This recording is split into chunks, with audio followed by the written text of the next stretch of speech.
Om, lead us from the unreal to the real. Lead us from darkness unto light. Lead us from death to immortality. Om, peace, peace, peace. The path of Advaita Vedanta, which is what I am calling Jnana Yoga and for this purpose of this seminar or this workshop.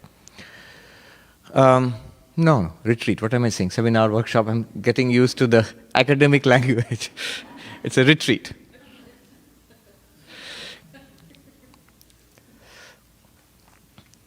Advaita Vedanta, it drops some bombshells.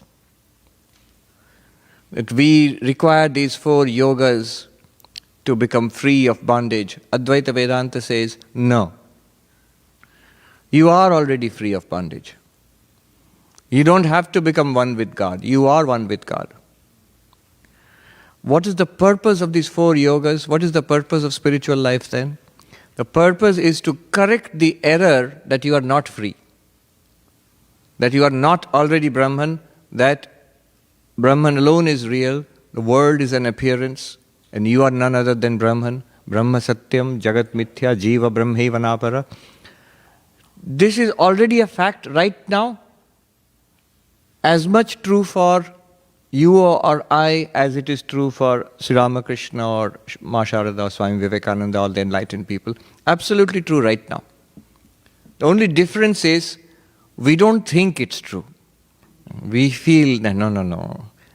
It may be true ultimately, but right now I am this person.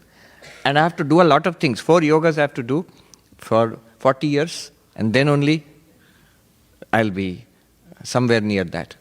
No, you are already that. Right now you always were. Our whole problem is this error. Thinking, feeling that it is not so. This error has to be corrected. If you have this error, if we honestly feel to ourselves that, no, I cannot honestly say with conviction that I am Brahman, I am the Absolute, I am free of suffering. In that case, that's an error and that has to be corrected. And that correction of error, how will it happen? Where does error come from? Any kind of error comes from ignorance. The snake is seen as the rope is seen as a snake. Why? It's an error. Why? Because the rope is not known as a rope. The truth is not known. Because of our ignorance of the truth that it's a rope, we tend to see it as a snake. And the solution is always go to the root of the problem. The root of error is ignorance, and ignorance is removed by knowledge. All we require is the knowledge of our real nature. And that is communicated through Vedanta. Our real nature is already there. So I like that Mullah Nasruddin story, where Mullah Nasruddin, there are many nice stories. He is a trader. He used to go to a neighboring country trading with his caravan, and he would cross the border guards. The chief of the border guards always felt that Mullah Nasruddin was a smuggler. So he kept on checking him, double check.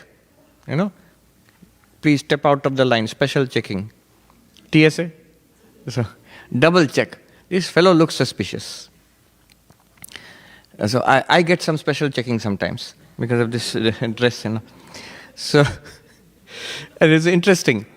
I think they can't be, they can't fault them because I think they have a quota, how much effort they have made. So they have to select somehow, and he looks strange enough. So once I came in from, I think it was from England to New York.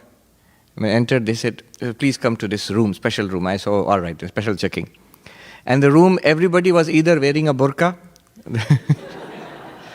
or they looked like some, gangster. They had tattoos and things like that.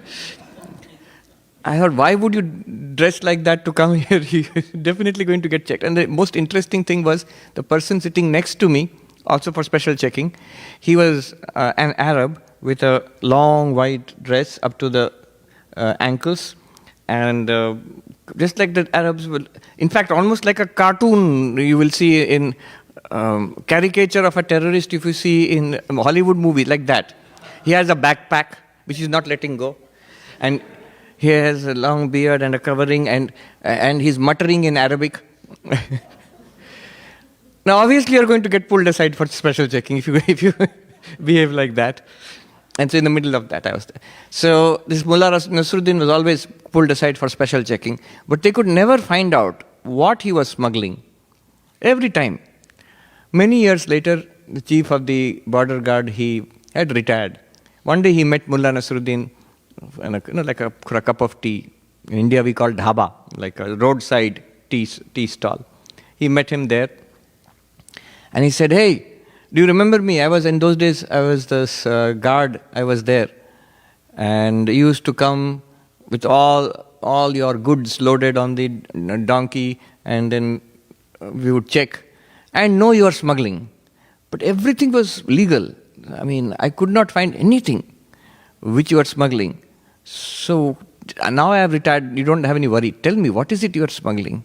Mullah Nasruddin said, "Very simple, the donkey." So it's right under our nose, and we don't see it because of our preconception. Sri Ramakrishna told the story of the diamond, the washerman who found the diamond. And the washerman in India, he takes the clothes and he beats it he scrubs it and all on the bank of the river and cleans it and gives it back to you. So the diamond, he didn't know what a diamond was. He thought it's a nice, strange stone, but nice to scrub the clothes. So he would scrub the clothes with the diamond. And after some time, he got a doubt that something is strange about this stone, this rock. Let me show it to my friend, the vegetable seller, who is more knowledgeable than me. Then he goes and tells the vegetable seller, "You look at this, is this anything valuable?" And the vegetable seller says, "I think so. I will give you brinjals, a bag full of brinjals for it." Though that is quite a lot for the poor washerman, he says, "Let me hold on to it. Let me ask somebody else who knows." And finally, he goes to more and more educated people. Finally, he goes to a diamond merchant who says, "Wow, this is the best diamond that I've ever seen, the largest, the best diamond. I will give you 10 million rupees for it." And so all the wants of the washerman, poor washerman, all the wants, all the poverty was removed. Though he had it all the time, he didn't know its value, that it could solve all his problems. He had it. Not only he had it, he was using it. But for scrubbing clothes. We have it. That which can remove every want of ours. Right now, right here it can do that. But we don't recognize it for what it is. We are using it. What are we using it for? We are using it right now. Here, you are using it. You are using it for seeing, hearing, smelling, tasting, touching. You are using it for thinking, loving, hating, desiring, inquiring. You are using it for being happy. You are using it for being unhappy. That thing. That inner awareness, which we all have. We all feel it. But we don't know what it is. Vedanta just introduces us to it. What does Vedanta do? If everything is perfect, then why do we need Vedanta? Vedanta says, correct. If you feel everything is perfect in your life, then you don't need me. All our problems are due to ignorance. And the solution is knowledge. That sounds like we have heard it so many times, we don't see what a tremendous assertion that is. If our problems are due to ignorance, there are really no problems. If solution is due to knowledge, that solution is already there with you. In Hindi they say, what does Vedanta do? Praptasya prapti, nivrittasya nivritti. Vedanta gives you what you already have, and it removes what was never there. A samsara which does not exist is removed. That absolute nature which you are, that Brahman, Satchidananda, that perfection which religion, spirituality promises, you already are that. Vedanta gives it to you. Gives it to you means, within quotes, introduces. Look, here it is. And when we become enlightened, we say, oh, I always was that. My God, I never thought of it. See, the 4 yogas, in the context of the 4 yogas, Bhakti says your lack of devotion is the problem.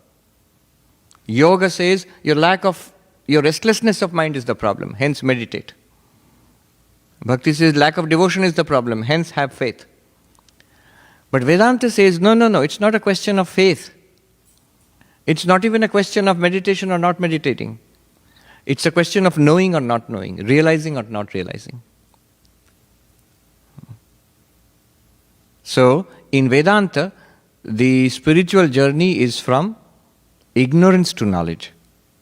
I often say, it's not a journey in space. You don't have to go somewhere, heaven, a holy place, Vrindavan, Vaikuntha, Kailasha, heaven. No.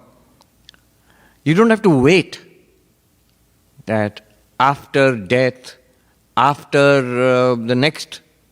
People ask, Sri Ramakrishna was an avatar, that's not so interesting, but he said he will come again. Didn't he say that? Very much interested. What will happen? This time he came, what has happened to you? Nothing. Next time he comes, I can predict, nothing will happen to you. Not after the coming of the Messiah or the next incarnation, no. You say, yes, that's all right, but after Samadhi, right? No. So all that Samadhi will reveal to you is what you already have. All right, after enlightenment, Brahmajnana, enlightenment, that's what Advaita promises. After enlightenment, it's not that you will become Brahman, you will see that you always were Brahman. So this is the bombshell which it drops. Another thing bombshell it drops is that the method is knowledge. The method in bhakti is emotion. It uses the heart, our passions, our desires, and channels them Godward. The method in yoga is the mind. It concentrates the mind, focuses. The method in jnana is understanding, the faculty of understanding. I am not saying knowledge. People keep saying knowledge, but people are misunderstand. The moment you say knowledge, it means maybe reading a lot of books, knowing many things. Not in that sense. Jnana yoga, I sometimes like to use the term insight yoga. It's just one thing that you have to know, or more than know, it's one insight that we need, that's all. Just one breakthrough, one insight, and then it's done. So what is that? And this is also the one yoga, the third bombshell is, what was the first one? The first one is you are already that. What was the second one? You just need insight, knowledge. Knowledge is the way. It's a very big thing to say because we have been programmed to do things. Therefore, in bhakti, it's not difficult to understand. We have to believe and worship. Fine. Yoga, not difficult to understand. We have to do this kind of meditation. Fine. Karma yoga, I understand. I have to do unselfish work. Jnana yoga, even when we say, yes, the method is knowledge, I understand. But after listening to a class for a few months, few years, they'll come and say, now what do we do? See, word, do. I want something to do. I remember I used to attend the classes of a sadhu in the Himalayas and Haridwar. Very great teacher of Vedanta. In his lifetime itself, he was regarded as a Jivan Mukta, enlightened person. A young monk comes to him. In front of me, I saw a young man who has become a monk, comes to him and asks, so I've taken sannyasa now, I've become a monk, a Vedantic monk. Now what do I do? The Swami chuckled. He said in Hindi, wahi to kya karoge ab? What will you do now? What will you do now? Some of you know Swami Atma Priyanandaji. He is the Vice Chancellor of our university. When he became a monk, he told us the story. So when you become a sannyasi, you're given by the Guru the Mahavakya. Aham Brahmasmi, I am Brahman. Now before that we have been given other practices. For example, when you get mantra diksha, you are given a mantra to repeat. When we get brahmacharya diksha, there is another Gayatri mantra to repeat, and there other practices are there. So once you become a sannyasi, certain things are given to you, including this Mahavakya. Mahavakya is the identity statement. Aham Brahmasmi, Tattvamasi, Prajnanam Brahma, Ayam Atma Brahma. They all mean the same thing. This very self is the absolute. That thou art. I am Brahman.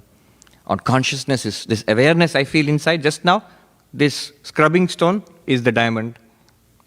The stone is the diamond. Right now. I am Atma Brahma. This very self is Brahman. This very awareness is Brahman, absolute. But how? We think how? So, when they became monks, he said, you get a chance after taking the vows of monasticism, becoming the newly minted monk. So first you're 10 years brahmachari, a novice, then you become a monk. And the next day, it's all changed for you. Now you're wearing this dress and you don't have that sacred tuft of hair anymore. This is clean shaven. And now you are Swami so-and-so, not brahmachari so-and-so. And just in case you're feeling too grand, senior Swami will tell you, all that has happened is you have gone from being the senior most brahmachari to the junior most Swami.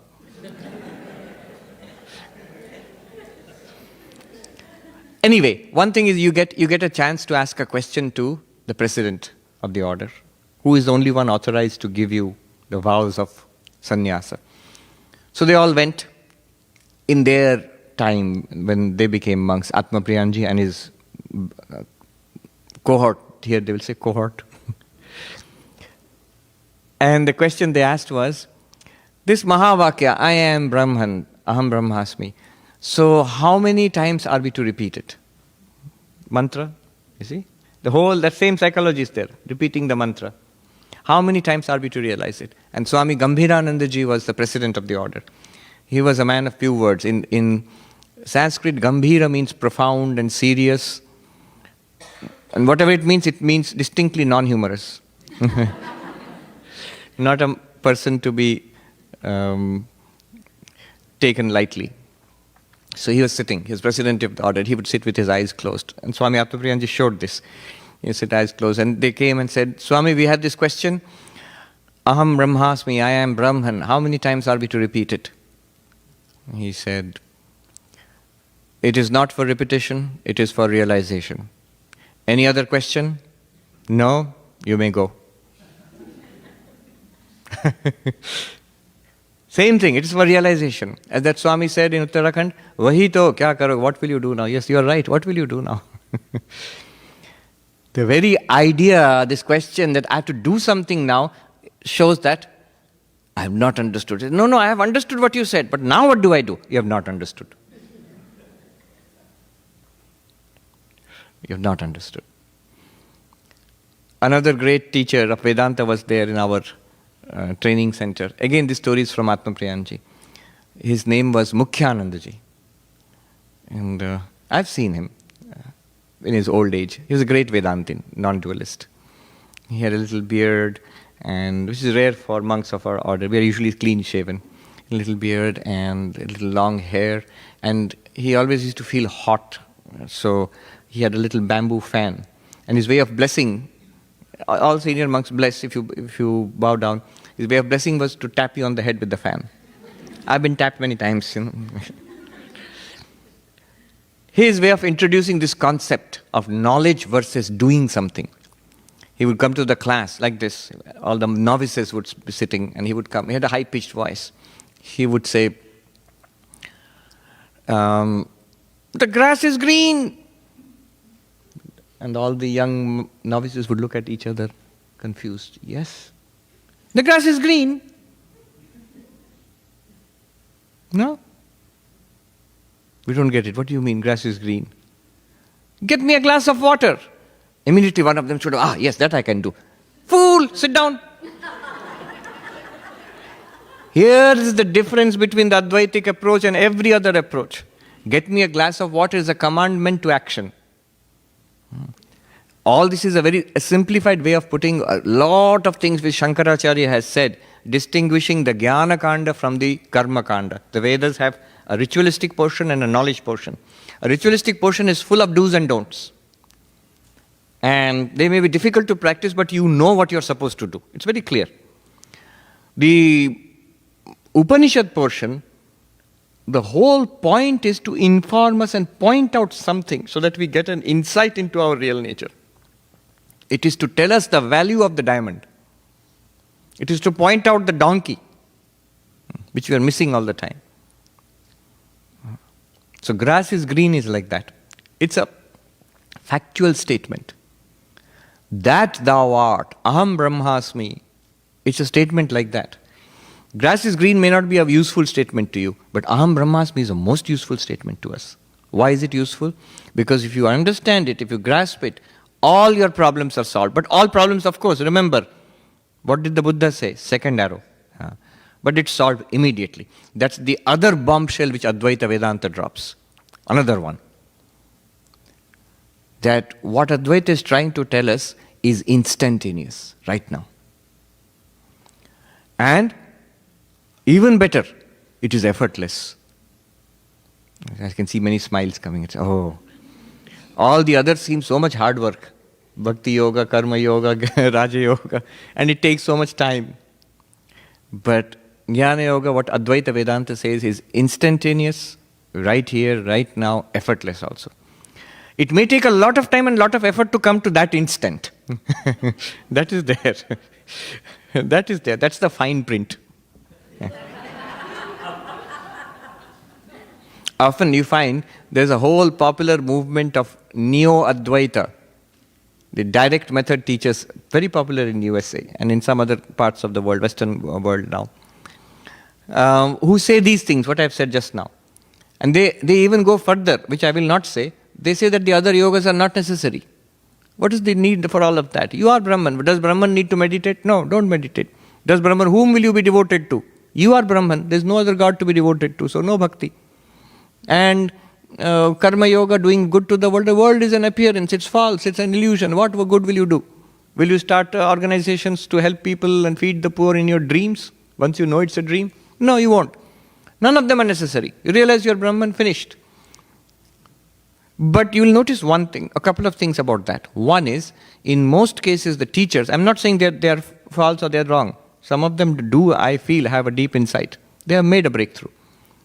But the problem is, you will notice those teachers, they have spent many, many years searching themselves.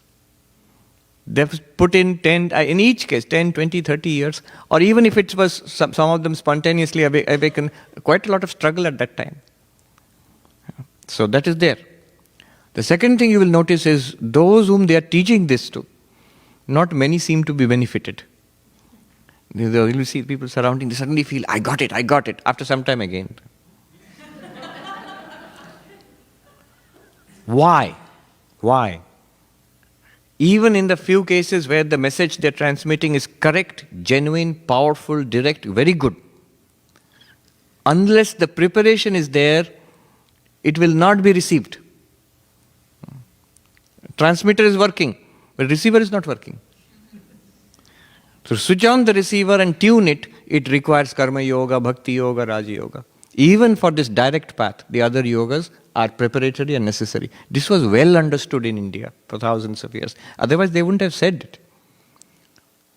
One great teacher of Advaita in Uttarakhand, talking about bhakti, one of the greatest teachers, I've never met him, I've read. Unfortunately, those books are in Hindi, so it's not accessible to the English reading public.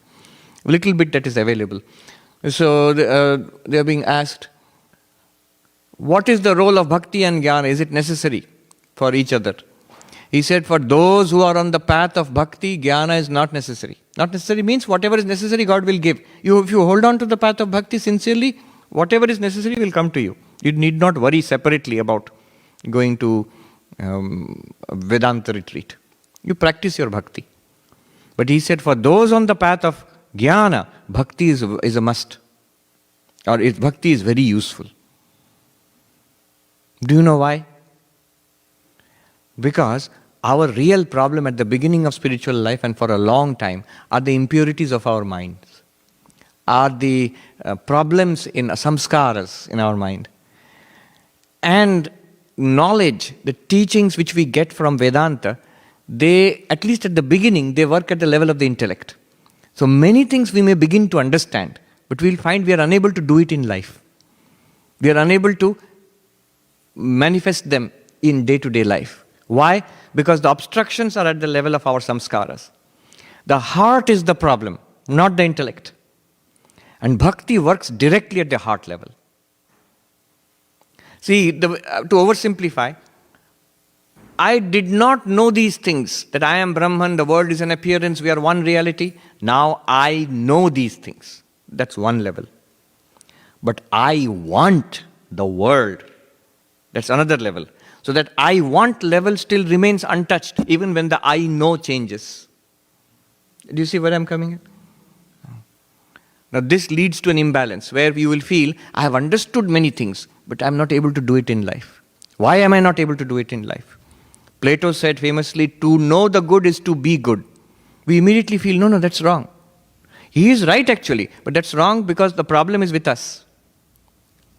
To know the good is to be good when you are a fully integrated person. What you know to be good, you will do it.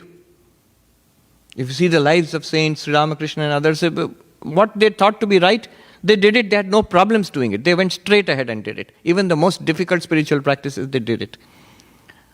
But we have a contradiction between our heart and our head because our desires are not purified. What bhakti does for the jnana yogi, for the person on the path of knowledge, what bhakti does for you, it purifies the heart.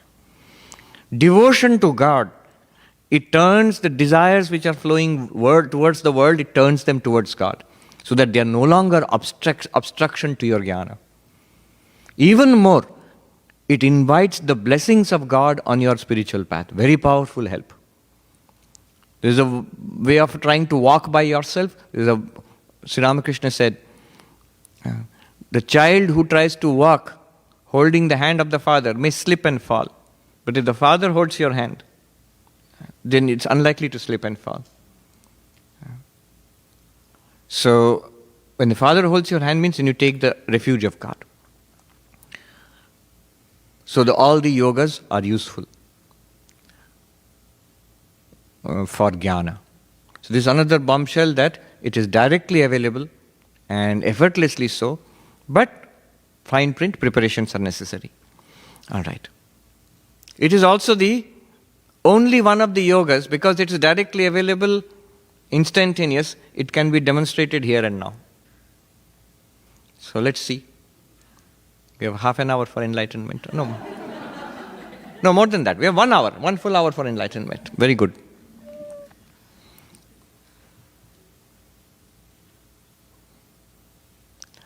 Ashtavakra, one of the most radical texts of Advaita Vedanta. There are many, many texts.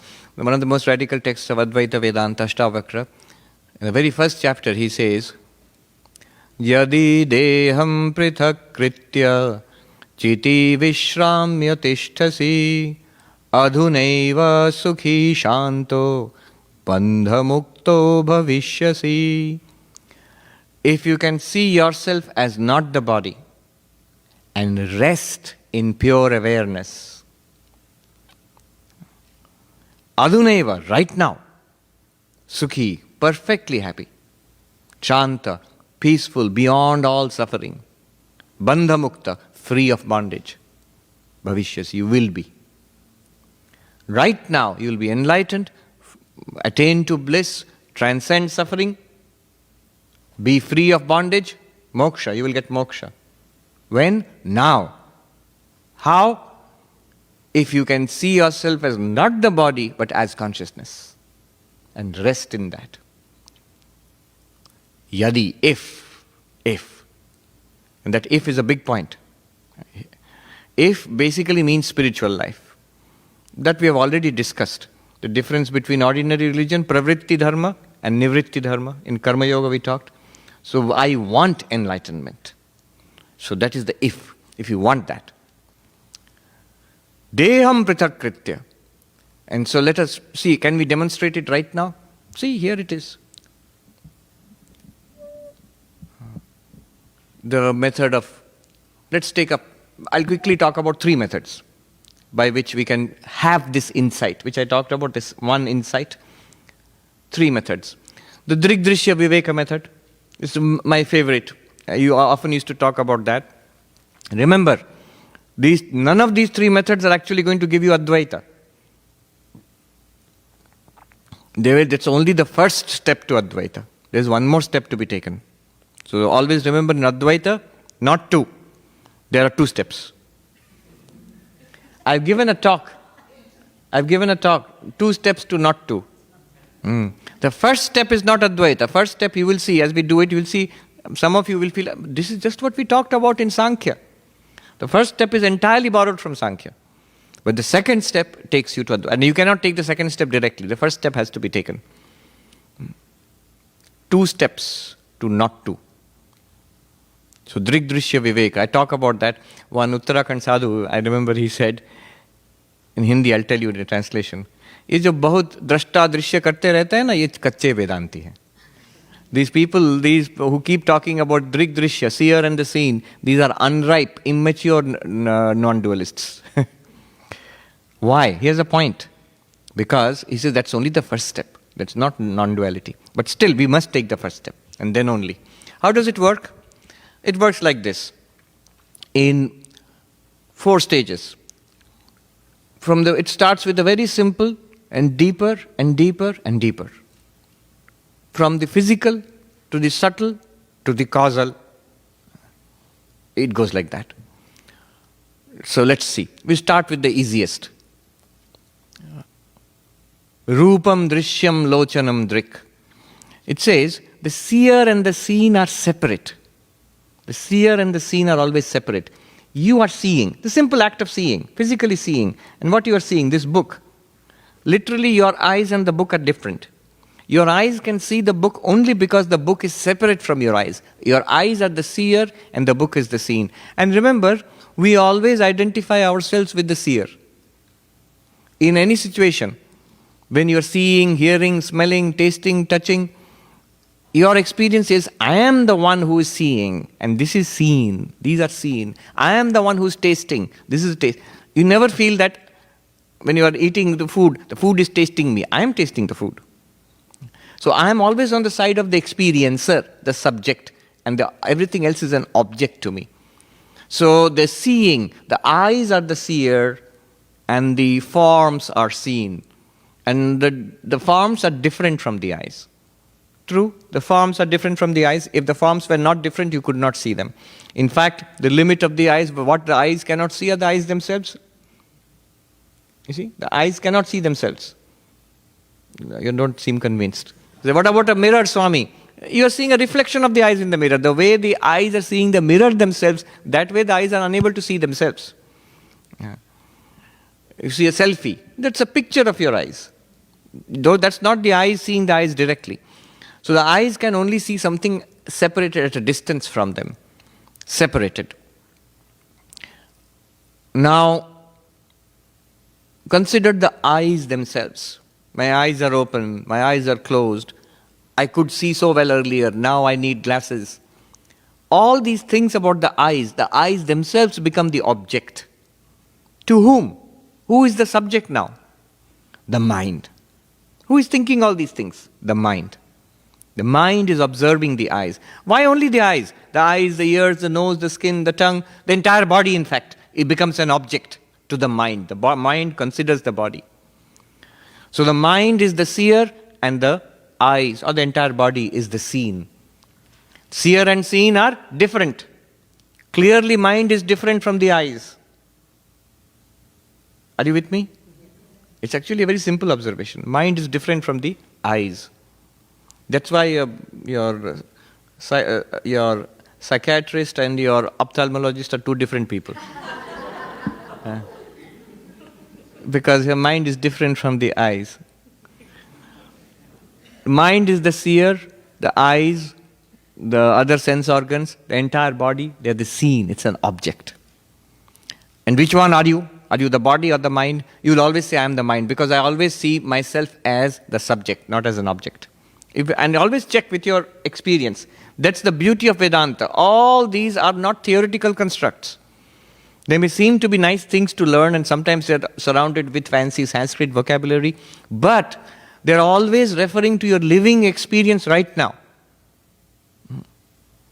Which is not true of, say, yoga. Yoga demands practice and then you will attain those experiences. But eyes are the seer and the microphone is the seen. It's living experience. Mind is the seer and the body is something that is seen. It's living experience right now. See it in your experience. Then go deeper.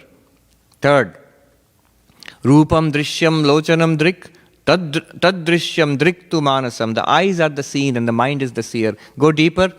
Drishyadhi Vrittaya Sakshi. Your mind, what now we know.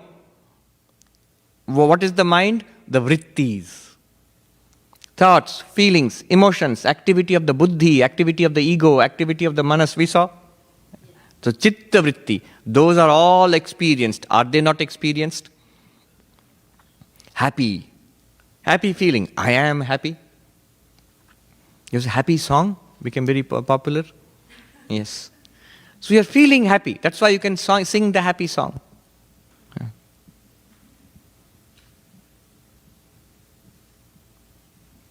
There was also another song, Lama song.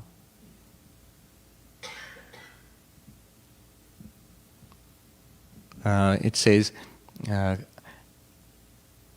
Happy Lama, what? Happy Lama, then Mama Lama, then mentally disturbed Lama. There's a song. So even the Lama knows it's mentally disturbed. And this Lama is capital two L's.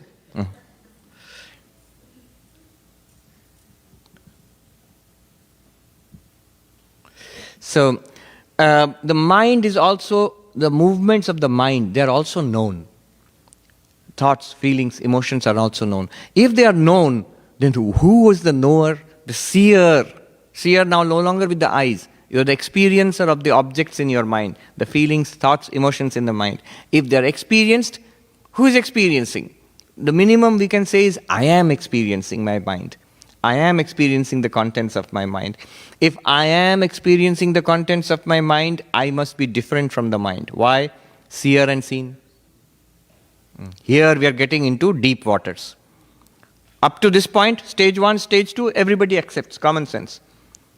The stage 3 is now deep waters. I remember the first time I heard about this, there was one Vidyadhar Maharaj, old Swami, has passed away now. At that time I did not know all this Drigdrishya Viveka. I had just joined the order as a new brahmachari. And one day we were walking and he talks about this. And he says, observe the mind. Then beyond the mind. I said, beyond the mind, if I think about it, it's a darkness, it's a blankness. And what is beyond the mind? If I try to think about it, just my mind goes blank. And he said, yes, that blankness is to stutter. That blankness, that which is beyond that blankness, catch that. You can't catch it, you are it.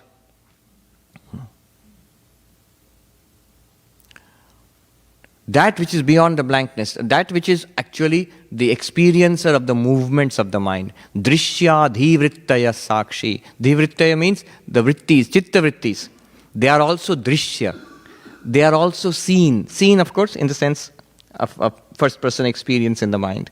Is seen by what is seeing them. That which is seeing them cannot be the mind because it's seeing the mind.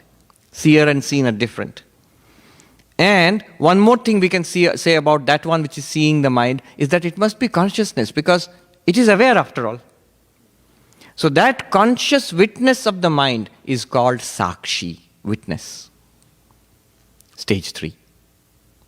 And that witness, how do we know that? It's very interesting, Swami, I never thought of that.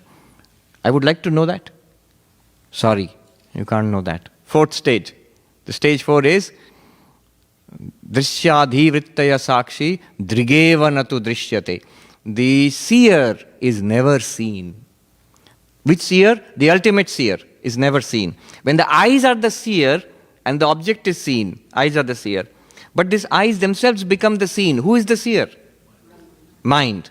Mind itself becomes the seen. Who is the seer? Sakshi, the witness. But Sakshi never becomes seen. It is the ultimate seer. It is the real seer. Remember, on which side are you, seer or seen? Are you subject or object? Subject. So if Sakshi is the ultimate seer, Sakshi is the ultimate subject, you are that Sakshi. And you never become an object. You never become an object of knowledge. You cannot know that. Don't be disappointed. It's not that you cannot know it. You are more than, it's more than known. Swami Vivekananda would say in the Jnana Yoga lectures again, he says that this self is never the object of knowledge. It is always the knower, never the known. But you must not go away with the idea. These are his words. You must not go away with the idea that it is unknown. It is more than known. First it is the self which is known, and then only everything else is known through that. So, Drigeva natu drishyate means the self, the witness, the seer never becomes the seen. It means you are never an object. You are ever the subject, the real you. But that real you is not a body. The body is an object. The senses are an object. The mind is an object. The witness of the mind, senses, body is not an object. That's the real you.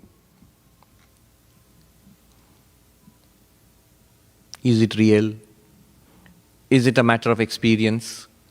Take it this way. Let's see. At what point is it not a matter of experience? Eyes are the seer, and the book is seen. See, I'm advertising the book so much. Eyes are the seer. See the book. Eyes are the seer. The book is seen. Is this real or theory? Real. Blink the eyes. Close the eyes and open the eyes. Did you feel it? Blinking the eyes and opening. What felt it? The mind. Mind is the knower. The eyes were blinking. The mind knew that. So eyes become an object. Mind is the subject. Is this theory or is it real? Real. Thoughts in the mind. I am happy, I am sad, I understand, I don't understand, I remember, I forget. All of these thoughts. Do you experience them or not? Our own thoughts. We do experience them directly. Then those thoughts are object. I am the subject. I, the subject, the witness of my thoughts. This thing, is it real or is it theory? Right? So real, but the amount of confidence has decreased sharply now. That's all right. That's all right. That confidence, if you can honestly, clearly, with clarity say that, that's a huge, huge step forward. That's just one step before enlightenment. Think about it. Think about why you are not confident in saying it. If you are confident in saying it, you are admitting to yourself you are not the mind, you are not the body. The mind and body are objects. That consciousness, that witness consciousness is not an object. Why am I calling it witness? Because it witnesses the mind. Through that it witnesses the body. Through the body and mind it witnesses the world.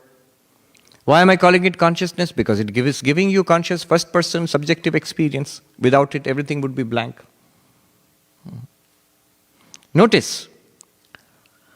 You are open. Are you there? You are watching the world. You are watching me. Are you there right now? Suppose you close your eyes. Now you are unable to see me anymore. But are you there? Yes. Suppose you stop thinking. Mind goes blank. But are you not experiencing the blank mind? Yes. That means are you there? Yes. Whether you are able to see the world, hear the world, taste it, touch it, or not, you are the witness of seeing, hearing, not hearing, tasting, not tasting, doing things or not doing things. All of that appears to you. You are there. All the movements of the senses appear to you. You are there. If the senses do not work, you will not be able to see, but you are there. If the mind stops thinking, then you will not be able to know anything, think anything, even feel anything, but you are aware of the blank mind. There is a certain blankness, absence of activity going on, that you are aware of. Even if thinking stops, awareness goes on. On the other hand, suppose everything is there. Open your eyes now. World is there. This is the danger of telling people to close their eyes at 2:45 after a nice meal. Tanik samadhi lag gayi, little bit of samadhi.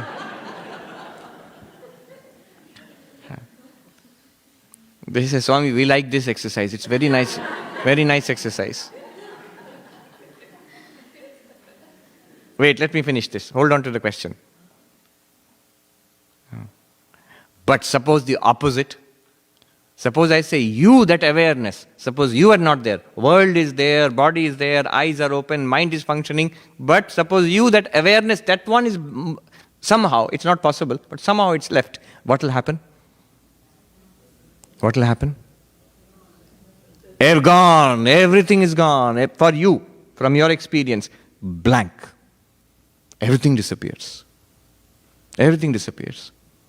Universe disappears for you. No, for me maybe, but others, that others is also disappears for you because you have no way of knowing, thinking, even the word others will not come. Where will the word others come? Consciousness is not there.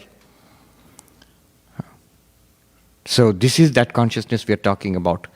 Yadi deham prithak kritya. If you can see yourself as separate from the body. Chiti vishramya tishtasi. Rest in your nature as pure awareness. When will you rest in your nature as pure awareness? The interesting thing is, yogi says, you do this is almost like the Sankhyan. But what is the difference? The yogi says, you have to shut down the movements of the mind. You have to close your eyes. Don't see the world. You have to shut down the movements of the mind and remain as awareness. What we did now, did you see the difference in the approach in Advaita Vedanta? Advaita Vedanta says, open your eyes. See the world. Notice that what you are seeing is different from the eyes. Regard the eyes. Notice that the mind is different from the eyes. Regard the mind. Notice that the mind is different from you, the witnessing consciousness. World must be present. Eyes must be present. Mind must be present. Thinking. All is going on. Even the intellect which is thinking these things. That's also an object. Are you not aware of the intellect thinking these things? That one which is aware, the witness of the intellect, that you are. The witness of the I consciousness. When Shankaracharya says, I am not the mind, I am not the intellect, I am not the I. That witness of the I, that's what you are. When Shankaracharya sings, Chidananda Rupaha Shivoham Shivoham, I am of the nature of Shiva, I am Shiva. What is that Shiva nature? I am consciousness and bliss. That's exactly what you are experiencing right now, what all of us are experiencing right now. Shankaracharya has the confidence, the gumption, the chutzpah to say that. We are little unsure of ourselves. Can I say that? Yes, you can. Advaita Vedanta emboldens you to say that. You must say it. Another way. Same thing, another way. Panchakosha Viveka. The 5 layers of the human personality. Same thing will come to. From Taittiriya Upanishad. It says what we regard ourselves as. The body-mind complex. You can see it as 5 layers. 5 layers, each subtler and inward. The first one is most obvious. When you say, you are pure consciousness. No, I am not.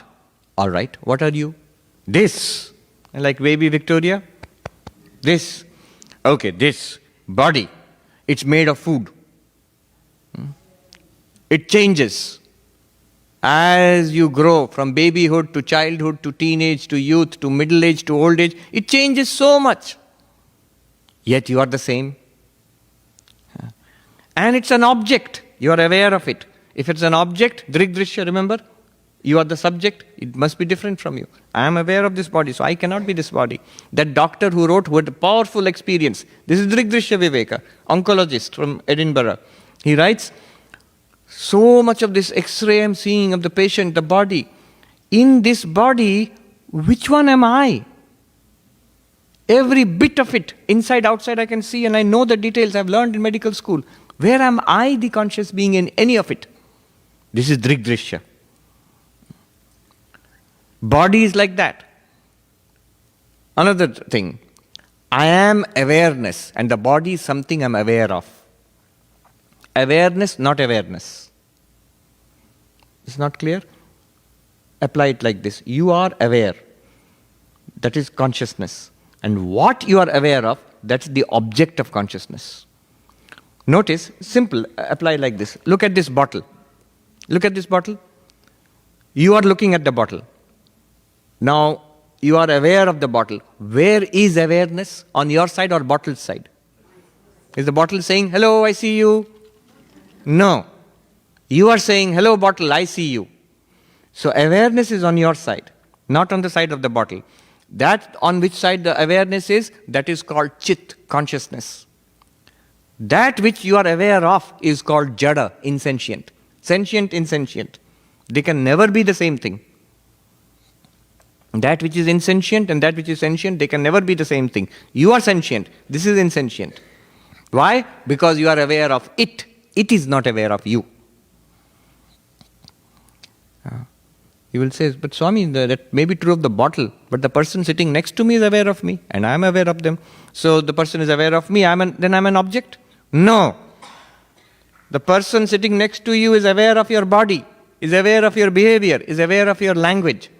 But is he aware of you, the awareness? Never. Even if you were a great yogi with telepathic powers, he'll be aware of your thoughts, but not aware of your awareness. Even thoughts are objects. Make sense? The only place you sense awareness is yourself, in your own mind. There's nowhere else that you find awareness. Everything else is jada, an object to your awareness. Because of these three reasons. Which were the three reasons again? Changing, unchanging. I am the unchanging experiencer of a changing body. Changing, unchanging, I cannot be the body. Drigdrishya, seer and seen, I cannot be the body, I am the seer of the body. Awareness and not awareness, sentient, insentient. I am sentient, the body is insentient. I cannot be the body. So I say, I know I'm not the body, but what I meant was, what are we doing? Remember, Panchakosha Vivek, the five layers of the human personality. What I meant was, I am in the body. This is what I meant. Okay, you are in the body. What is in the body? It's somewhere in there, subtle. In the body does not mean physically in the body, because if you investigate the body, you will get what? More body. Doctor will cut and see where is the Atma? No, they'll get only the body. Subtler than the body, inward to the body is what? You discover life forces, physiological processes, what is called life, prana. Circulation of blood, digestion of food, breathing, all the things which make the body a living body. That living body, that living thing is called prana. So am I prana? Am I life? That seems to be a more promising candidate. Subtler, inward to the physical body. Anyantaratma pranamaya. The self is prana, life. But the same objections arise. Is the prana changing? Yes. Sometimes healthy, sometimes unhealthy, sometimes hungry, sometimes satiated, sometimes energetic, sometimes tired. The tides of prana are ever moving in and out of the body. Health, energy, vitality, changing all the time. Changing and unchanging. How do I know I'm unchanging? Because I was the one who felt sick. Now I am the one who feels quite all right. I am the same one. The sick one was not different. And I am not the healthy one who's different. Once Swami was there, the oldest Swami of our order. At that time he was nearly 100. He got a cold like that. And I was in the hospital at that time, so he came and so he's of the old school. So he came and admitted himself. That means he walked into the hospital and lay down on the bed. Then the doctors came running, Swami, you cannot do this. It has to have to be admitted. There's paperwork to be done. He said, I feel sick. So I'm just, here I am, treat me. He was the oldest patient, I was the youngest patient. Then one day he felt all right. He was about to walk out. There was a big commotion. Doctors, nurses, they're all running to catch hold of him. He said, I'm all right. I'm going now. No. You have to wait. And they had to have emergency discharge for him because it's very difficult to hold on to him. You cannot say, the sick one is somebody different, I'm the healthy one, no, I'm leaving now. No. You are the one who felt sick. You are the one who felt healthy. That means you have not changed. But the prana has changed. Changing, unchanging. You cannot be the same thing. I cannot be prana. Drigdrishya. Are you aware of the prana? Whole mindfulness industry depends on your answer. $1 billion industry. Why? Be aware of the breathing in, be aware of the breathing out. If you are not aware of breathing in, breathing out, finished. Be aware of the breathing in, be aware of the breathing out. Mindfulness meditation depends on that. But Vedanta has a different take on it. Vedanta says, if you are aware of the breath, then you are not the breath. The breath is drishya. You are the drashta. You are the awareness of the breath. Breathing in, you are the awareness, which is aware of the breathing in. Breathing out, you are the awareness which is aware of the breathing out. That awareness is unchanged. And you are the witness. The awareness must be different from that which is aware of. Drashta, drishya. You are not the prana. Sentient, insentient, remember the definition? You, the consciousness, are the sentient. And whatever is an object to you is the insentient. Who is aware? Are you aware of the in-breath or is the in-breath aware of you? You are aware of the in-breath and the out-breath. Therefore, you are awareness on your side, and the in-breath and out-breath are objects. Chit, jada, sentient, insentient. Therefore, you cannot be the breath. Because of these reasons, prana is also not you. You are not the prana. Yes, but I am the mind. Yes, now I have got it. I am not the breath, I am not the body, but I am the mind. Apply the same insights. These are called prakriya methods. Apply the same three. Changing, unchanging. Does the mind change? You're laughing. You say, oh boy, does it change. Moment to moment, hour to hour, day to day, year to year of life. So many things. Thoughts keep coming and going. Likes and dislikes change. Memories fade away. Understanding comes, confusion becomes clarity. Clarity becomes confusion again. Yeah? From childhood ignorance to college, Harvard University, degree. Then in a lot of knowledge. And then Parkinson. Forgotten. Knowledge changing. Mind changes continuously. Knowledge changes. Your memories fade away. Desires change. Personality changes. You are aware of all of those things. So, changing, unchanging, you cannot be the mind. Is the mind an object? Are you the seer of the mind? We just did that. Yes, I am the drashta, mind is drishya. Drashta and drishya must be separate, seer and seen. You are the seer of the mind is seen, you are not the mind. And most stunning of all, consciousness is where? On your side or on the side of the mind? Because we say, no, immediately we think the mind is conscious. If anything is conscious in the world, Swami, this is too much. Mind is conscious. If you argue brain is not conscious, I will give you that. But if you now are saying mind is not conscious, this is too much, Swami. But take a simple example. The example I always take is, take a simple example. Think a simple thought, 2 plus 2 is 4. Think it right now. You are aware of the 2 plus 2, 4. On which side is awareness? On your side or the 2 plus 2, 4? You are aware of 2 plus 2, 4. 2 plus 2, 4 is not aware of you. It's not saying you have not thought me for a long time. It's not saying that. You are aware of it. It's just like mental talk. 2 plus 2, 4 is just like mental talk. All thoughts are like that. They're like mental talk. They are not aware of anything. They are not aware of themselves. They are not aware of you. But you are aware of them. And you are aware of yourself. So, sentient, insentient, you are not the thought also. Similarly, inwards, anyantaratma, vijnanamaya. See, the Upanishad is taking us, Vedanta is taking us step by step, inward, subtler and subtler and subtler. This very intellect which you are using for understanding all these things, for you to use for science, for do your taxes, to run a computer or a car, and do Vedanta, all of this is being done by buddhi, intellect. We saw in Sankhya the first manifestation from Prakriti. That intellect. Am I the intellect? That seems to be right. I am that power of understanding. But apply the same logic. Changing or unchanging? Intellect changing. Are you aware of the workings of the intellect? Yes, introspect, you will immediately be aware. And is the consciousness on the side of the intellect or on your side? On your side. Even intellect is lit up. The insights of the intellect are lit up by awareness. You are consciousness. Intellect is something that you are conscious of. I am not the intellect either.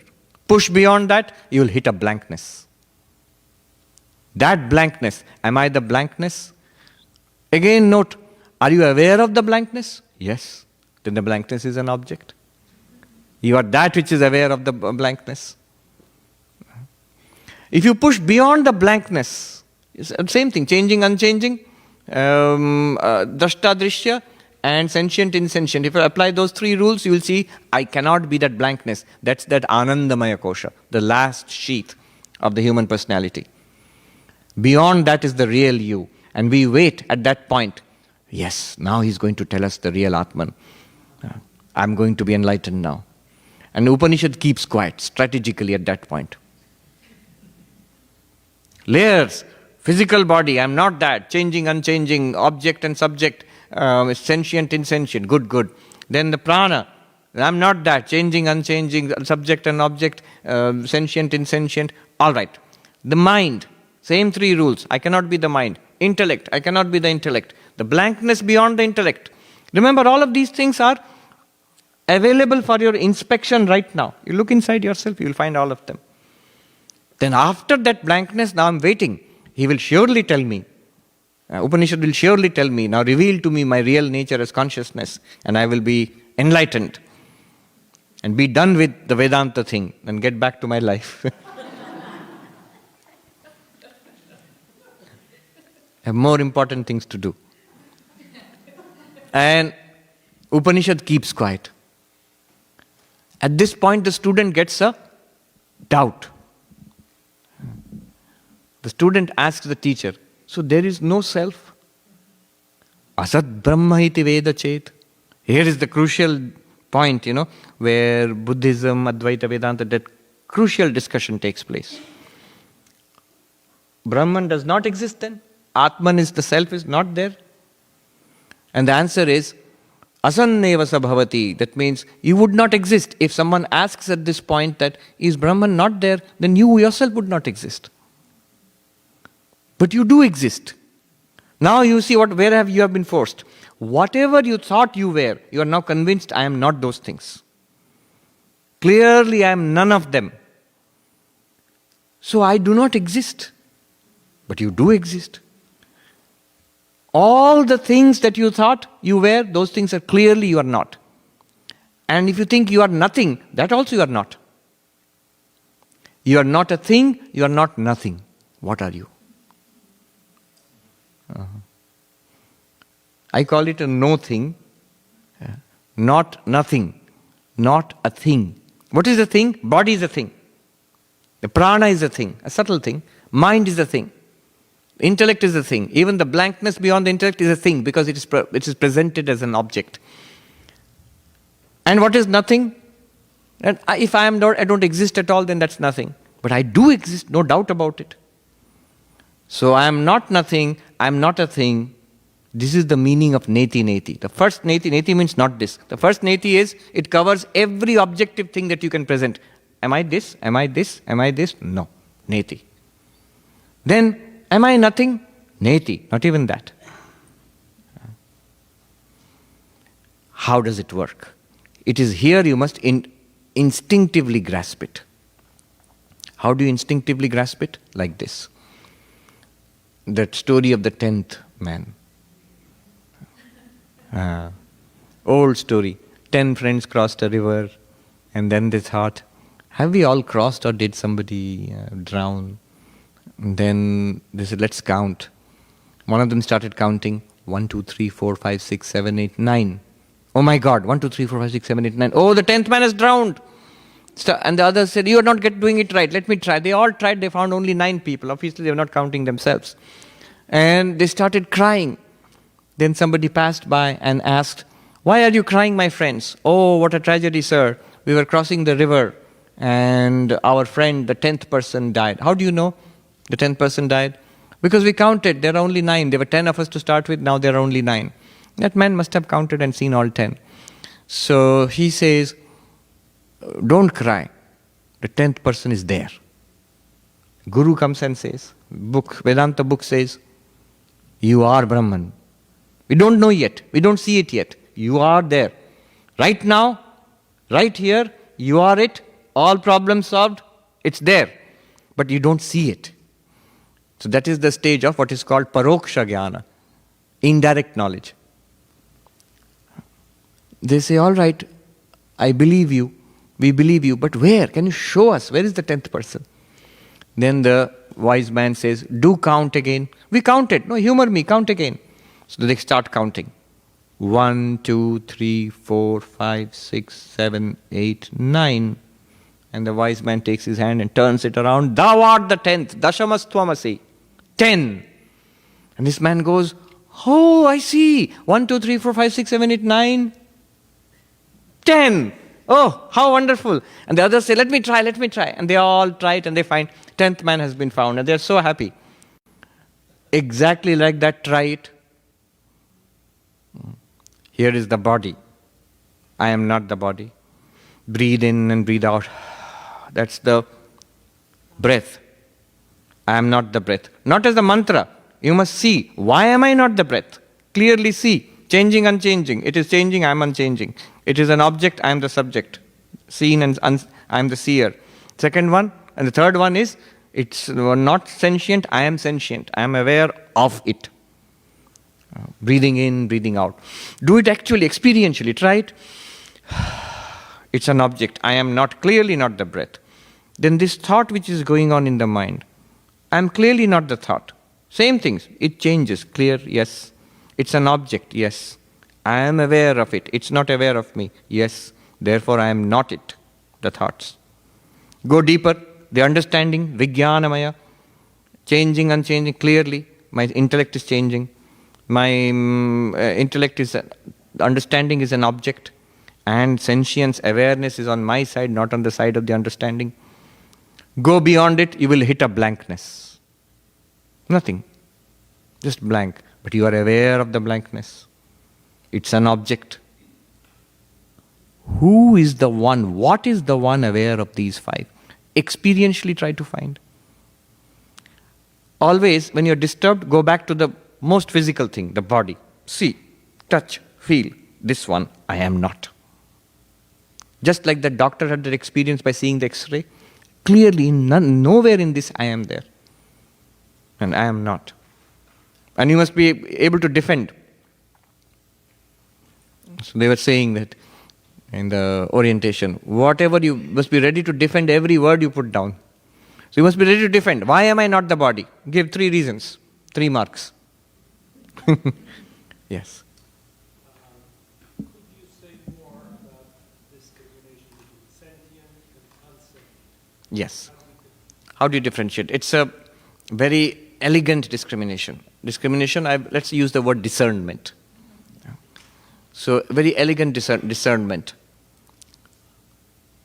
Or if you are aware of it, then awareness is on your side, and that which you are aware is not aware. Awareness is not on its side. Start with an object and a book. Book. Clearly you are aware of the book. Awareness is on your side, not on this side. Book is not aware of you. You might at this point say, yeah, that's true of the book. But if I look at you, Swami, I am aware of you, but you are also aware of me.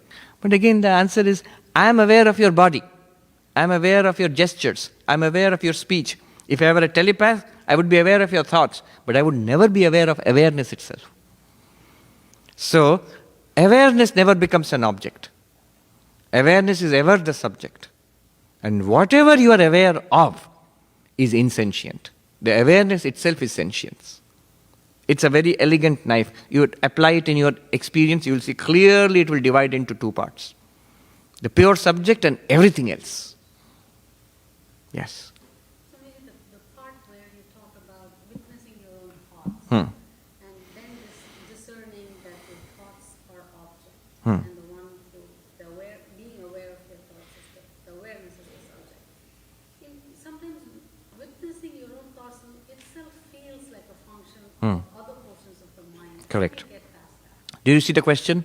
Important question. Is it not the mind itself witnessing the mind?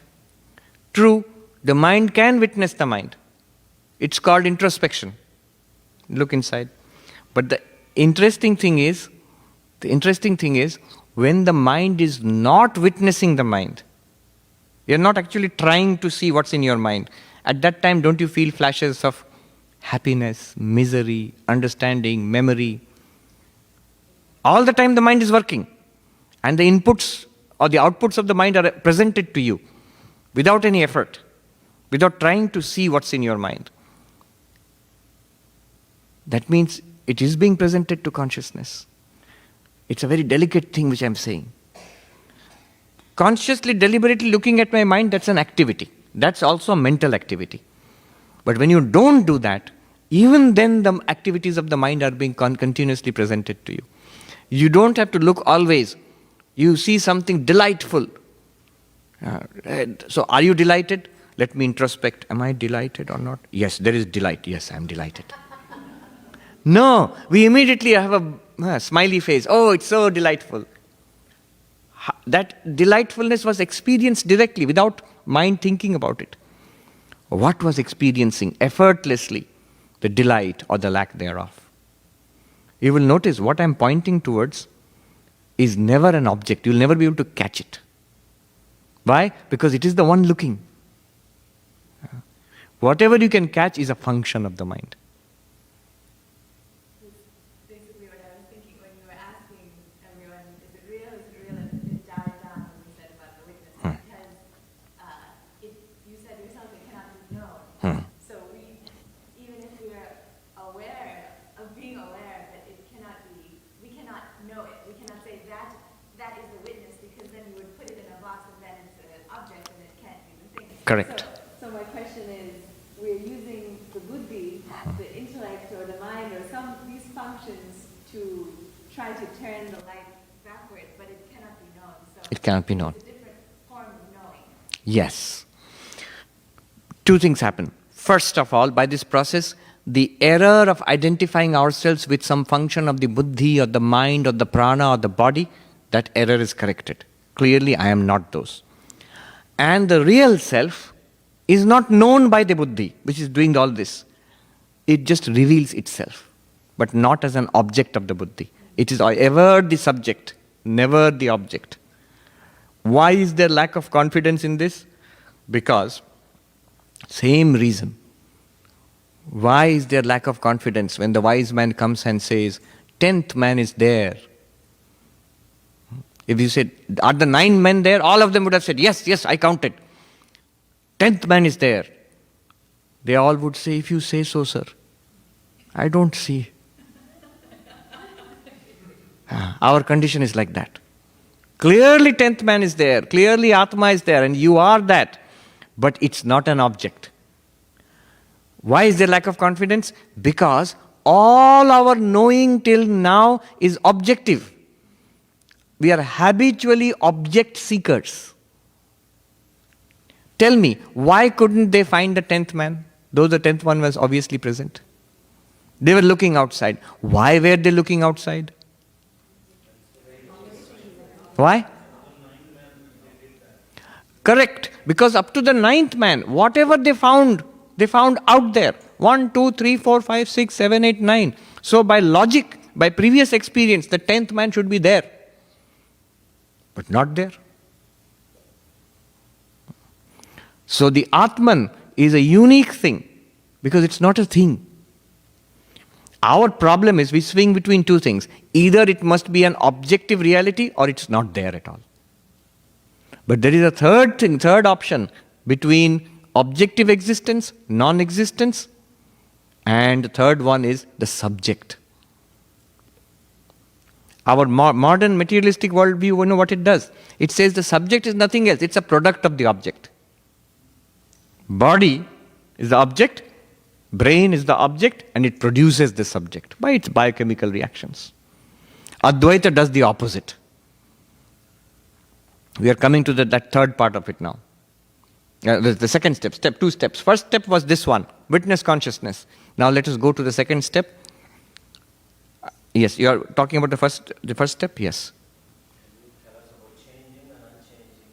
Why would that be an object versus subject? Other two are done. No, not object versus subject. If now whatever it is, if I experience myself as unchanging, and I experience the body as changing, then how can I say the two are same? If the body is continuously changing, and I feel I was that little, in that little baby's body. I was in that teenager's body. I am the middle-aged person's body. The bodies have changed so much. And I feel I was the one there. In all of them, the same subject in all of these things. Then how can I be the changing, the unchanging? How can I be the changing? It's logically impossible for unchanging and changing to be the same thing. It applies to the body, not outside things. What else? Example? For instance, books and tables and charts. Yeah. If they're changing, unchanging, does this thinking apply to that? Yeah, because we don't have to apply it there, because I never think I'm the book. Yeah. So the book changes, okay, let it change, it's nothing to me. But I think I am the body. And then what it does is this thinking, it exposes a logical flaw in our thinking. I think of myself as this unchanging being. And I conveniently ignore the fact that the body is a torrent of change. It's a conglomeration, a torrent of change all the time. And yet I ignore that. I think I am this. But if you're asked, which this? That little baby, the child, the teenager, the youth, the middle-aged person, the senior person, which this? They're not the same thing at all. It's one process, no doubt, but like a stream, continuously. Heraclitus said, you cannot bathe in the same river twice. The body is like that ever-changing river. It's a flow. Which one are you? That's what the logic is. Now, the next thing is, so now we have clearly made a distinction. Consciousness, not consciousness. What is changing, unchanging? Subject, object. I am the witness consciousness. Everything else, mind, body, external universe, all of them are object. Physical object, universe. Physical object, body. Subtle object, prana. Subtle object, mind. Subtle object, intellect. Causal object, Anandamaya Kosha, the resolved state of the mind, deep sleep. But they are all objects. Now this is not non-duality. This is duality with a vengeance. This is Sankhya. Do you see? Purusha and Prakriti Viveka has been done. If you could confidently do that, you would have attained enlightenment in the Sankhyan sense. Notice, how is this useful? What good does it do? There's a lot of good. The second arrow, why does it come? Because I think I have been hit by the first arrow. Then that pain comes, reaction comes, anger comes, misery comes, disappointment comes, frustration comes. But all of that is body-mind. Yes. At that stage, Swamiji, I still feel like it's mine. Uh-huh. If this person was dead, I'm not going to be that unhappy. She's not happy with that. But my body is being hit, so I'm not the body, but it's mine. So how do I remove the mind? I and mine. See, that being hit and the sensation which it produces, is that not also an object? Mine is not is also a problem, but look at it this way. Why do I